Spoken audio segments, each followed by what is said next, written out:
महाराष्ट्र बातम्या अतिशय वेगवान स्वरूपात सुरुवात करूयात। विकासाचा मुद्दा हाच आमचा अजेंडा आहे। विकासाच्या मुद्द्यावर आम्ही निवडणूक लढवणार असं उपमुख्यमंत्री एकनाथ शिंदे म्हणाले।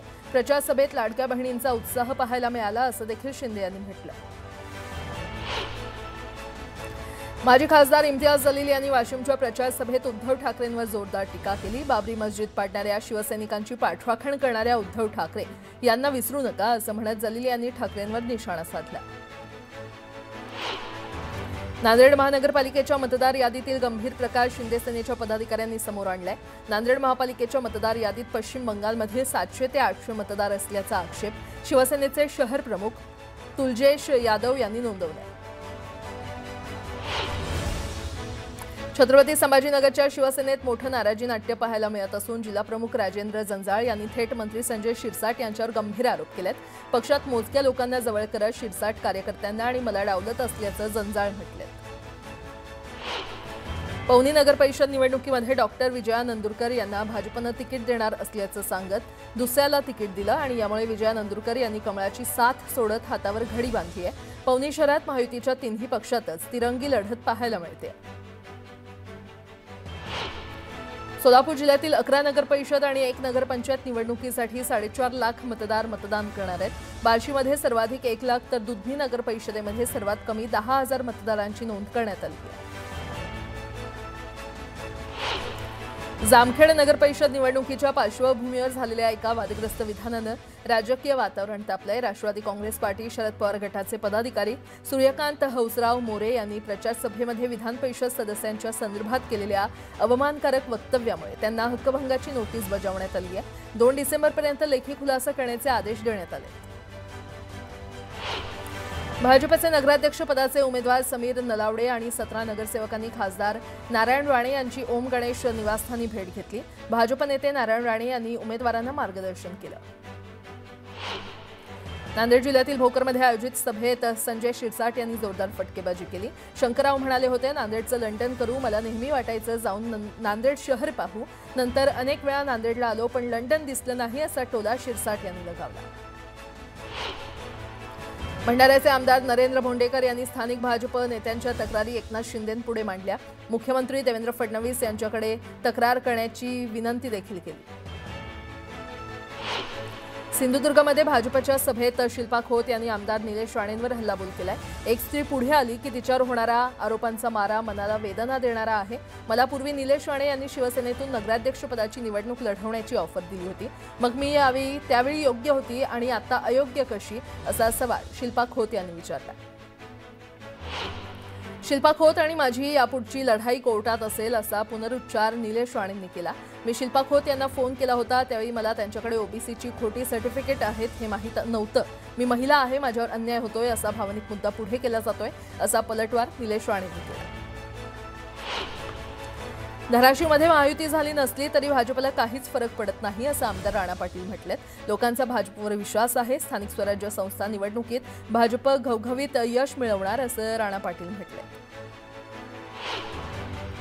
लोणावळ्यामध्ये निवडणूक प्रचार शिगेला पोहोचला असून आरोप प्रत्यारोपानं वातावरण तापलंय। शिवसेना आरपीआय युतीचे उमेदवार सूर्यकांत वाघमारे यांनी नाव न घेता आमदार सुनील शेळके यांच्या कार्यपद्धतीवर थेट निशाणा साधला। बाहेरील हस्तक्षेप थांबवून लोणावळ्याची अस्मिता टिकवण्यासाठी सर्व लोणावळ्याकरांनी एकत्र येणं गरजेचं असल्याचं वाघमारे म्हटले।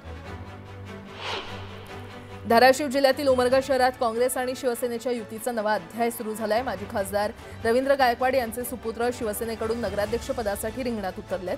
काँग्रेसला सोबत घेत ही युती करण्यात आली असून शिवसेनेनं भाजपसोबत काडीमोड घेत काँग्रेससोबत घरोबा केलाय। अमरावतीच्या धामणगाव नगर परिषद नगराध्यक्षपदासाठी भारतीय जनता पक्षाचे नेते माजी आमदार अरुण अडसड यांची कन्या तर धामणगाव रेल्वे मतदारसंघाचे भाजपचे आमदार प्रताप अडसड यांची बहीण अर्चना रोठे अडसड यांना उमेदवारी देण्यात आली आहे। अर्चना रोठे यांच्यावर घराणेशाहीचा आरोप लावण्यात आलाय। काँग्रेसच्या कार्यकर्त्यांसाठी माजी मुख्यमंत्री पृथ्वीराज चव्हाण यांच्या सौभाग्यवती सत्वशीला चव्हाण या कराड नगरपालिकेच्या निवडणुकीच्या प्रचारात सक्रिय झाल्यात। काँग्रेसचे नगराध्यक्षपदाचे उमेदवार झाकीर पठाण यांच्यासाठी शहरातून पदयात्रा काढत काँग्रेसच्या उमेदवारांना निवडून देण्याचं आवाहन केलं। कामठी नगर परिषदेत काँग्रेसचे पर्यायी उमेदवार आसिफ सरमतिया यांचा उमेदवारी अर्ज एबी फॉर्म अधिकृत नसल्याचा मुद्दा मान्य करत नागपूर खंडपीठाने उमेदवारी अर्ज बाद ठरवला। त्यामुळे काँग्रेसकडून हाजी अब्दुल शकूर नागाणी हे अधिकृत उमेदवार ठरले। भिवंडी निजामपूर शहर महानगरपालिकेच्या मुख्यालयाच्या इमारतीच्या नावातील र हरवलाय। घटनेला 2 महिने होत आले तरी पालिका प्रशासन लक्ष देत नसल्याने पालिका प्रशासन नगरातील नळ, गटार आणि रस्त्यांप्रमाणेच मुख्यालयाच्या नावाबाबत उदासीन असल्याची चर्चा होती। छत्रपती संभाजीनगरमध्ये महापालिका प्रशासनाने प्रसिद्ध केलेल्या मतदार याद्यांमध्ये असंख्य चुका असल्याच्या तक्रारी समोर येत आहेत। प्रशासक जी श्रीकांत यांनी अधिकाऱ्यांची बैठक घेतली। त्यात मतदार याद्यांमधील चुका ही गंभीर बाब असून त्या दुरुस्त करण्याची संधी आहे। त्यानंतरही चुका निदर्शनास आल्या तर थेट निलंबन करण्यात येईल असा दमही आयुक्तांनी दिला आहे। मुंबई मतदार यादीतील दुबार नावांवरून राजकीय पक्षांनी आरोपांच्या फैरी झाडलेल्या असताना आता मुंबई महापालिका प्रशासनाने देखील याबाबत कबुली दिली आहे। एकूण 227 प्रभागांमध्ये 11 लाख दुबार नावं असल्याचं आढळून आलंय। तर त्यापैकी काही नावं ही दुबार तिबार नाहीत तर 100 वेळा देखील आहेत। अशी 4 लाख नावं अनेक वेळा अनेक प्रभागांमध्ये असल्याचं आढळून आलं।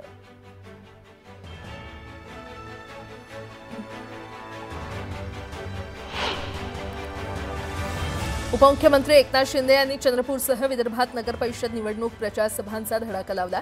चंद्रपूर जिल्ह्यातील भद्रावतीचे प्रफुल्ल चटके आणि वरोरा नगरपरिषद नगराध्यक्षपद उमेदवार ज्योती मत्ते यांना विजयी करण्याचं आवाहन केलं। नगरपरिषदांवर सत्ता खेचून आणण्याचं आवाहन उपमुख्यमंत्री शिंदे यांनी केलं। वरणगाव नगरपरिषदेसाठी भाजपतर्फे नगराध्यक्ष श्यामल अतुल झांबरे तर राष्ट्रवादी शरद पवार पक्षातर्फे राजेंद्र चौधरी, शिंदे गटातर्फे नगराध्यक्षपदासाठी तृप्ती महाजन तर भाजपचे बंडखोर अपक्ष उमेदवार सुनील काळे अशी चौरंगी लढत रंगणार आहे। भाजपचे माजी नगराध्यक्ष सुनील काळे यांनी विद्यमान भाजपच्या उमेदवारासमोर मोठं आव्हान उभं केलंय। अमळनेर नगर परिषदेच्या निवडणुकीच्या वातावरणात भाजप राष्ट्रवादी युतीच्या बैठकीत जळगाव लोकसभेच्या खासदार स्मिता वाघ यांनी विरोधकांवर जोरदार हल्ला चढवला। शहराचा माणूस निवडा, बाहेरून आलेल्या माणसांवर विश्वास ठेवून तुम्ही स्वतःचं नुकसान करता, गैरप्रकार करणाऱ्या माणसांना तुम्ही थारा देऊ नका असं स्मिता वाघ म्हटलं। राज्यातील स्थानिक संस्थांमध्ये इतर मागास प्रवर्गासाठी 50% अधिक आरक्षण लागू असलेल्या 57 नगरपालिकांमध्ये सर्वाधिक 17 पालिका या नागपूर जिल्ह्यातील आहेत। स्थानिक स्वराज्य संस्थांमध्ये नागरिकांचा इतर मागास प्रवर्ग ओबीसींसाठी सरसकट 27% आरक्षण लागू केलंय। त्यामुळे अनेक ठिकाणी एकूण आरक्षण 50%च्या पुढे गेलंय। बदलापूर नगर परिषदेच्या निवडणुकीत पोलीस प्रशासन शिवसैनिकांना त्रास देत असल्याचा आरोप शहर प्रमुख वामन म्हात्रे यांनी केला। मात्र सत्तेचा दुरुपयोग करून कुणी जर अशा प्रकारे दहशत निर्माण करत असेल तर त्याची तक्रार उपमुख्यमंत्री एकनाथ शिंदे यांना करणार असल्याचं युवा सेना कार्याध्यक्ष पूर्वेश सरनाईक यांनी सांगितलं। पूर्वेश यांचा भाजपकडे रोख होता का असा सवाल उपस्थित होतो। अहिल्यानगर जिल्ह्यातील काँग्रेस जिल्हाध्यक्ष सचिन गुजर यांचं अपहरण करून त्यांना मारहाण करण्यात आली। अपहरणाची घटना सीसीटीव्हीमध्ये कैद झाली आहे। काँग्रेस जिल्हाध्यक्ष मारहाण प्रकरणी काँग्रेस पक्ष आक्रमक झालाय। नगरपालिकेसमोर धरणे आंदोलन करत मारहाणीचा निषेध करण्यात आला। मारहाण करणाऱ्या समाजकंटकांवर कारवाई करण्याची मागणी करण्यात आली आहे। अहिल्यानगर काँग्रेस जिल्हाध्यक्षाच्या अपहरण प्रकरणी काँग्रेस प्रदेशाध्यक्ष हर्षवर्धन सपकाळ चांगलेच संतापले। गुंडशाहीचा निषेध करत हर्षवर्धन सपकाळ यांनी भाजपला लोकशाही नको आहे असा हल्लाबोल केलाय। मुंबई गोवा महामार्गावर अपघात झाला। शिवशाही बस आणि सीएनजी गॅस भरण्यासाठी निघालेल्या ट्रकची समोरासमोर धडक झाली। अपघातात 4 ते 5 जण जखमी झाले। पुण्यातील अनंत हॉटेलवर दरोडा टाकणाऱ्या आरोपींना अटक करण्यात आली आहे। कोयत्याचा धाक दाखवत डेक्कन परिसरात दरोडा टाकणाऱ्या एका अल्पवयीन आरोपीसह 5 जणांना डेक्कन पोलिसांनी अद्दल घडवली। फलटणच्या बरडमध्ये वाहनावरील नियंत्रण सुटल्यानं मिनी ट्रॅव्हल्सचा अपघात झाला। अपघातात रस्त्यावर उभ्या असलेल्या एकाचा मृत्यू झाला असून ट्रॅव्हल्समधील 6 ते 7 जण जखमी झाले। कराड विटा मार्गावर कार आणि टेम्पोचा भीषण अपघात झालाय। अपघातात कारचा चक्काचूर झाला असून 2 युवकांचा जागीच मृत्यू झाला असून दोघे गंभीर जखमी झाले। पिंपरी चिंचवड शहरातील चिखली परिसरात एका सराफा दुकानदाराला महिलेनं बोलण्यात गुंतवत मोबाईलवरून ऑनलाईन पेमेंट केल्याचं दाखवून फसवणूक केली। या प्रकरणी सराफा दुकानदारानं चिखली पोलीस ठाण्यात फरियाद दिली आहे। पुणे पोलिसांच्या रेकॉर्डवरील गुंड समीर शेख याला अटक करण्यात आली आहे। अटक करत पोलिसांनी गुन्हेगाराची धिंड काढली। अनेक लोकांना जमा करत वाढदिवस साजरा करणं आरोपीला भोवलं।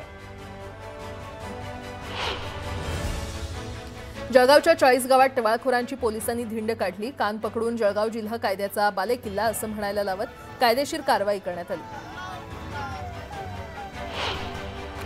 नाशिकच्या भद्रकाली परिसरात कपडे खरेदीसाठी आलेल्या तिघांकडून दुकानदाराला मारहाण करण्यात आली। मारहाणीची ही घटना सीसीटीव्हीमध्ये कैद झाली आहे। पोलीस ठाण्यामध्ये गुन्हा दाखल करण्यात आलाय।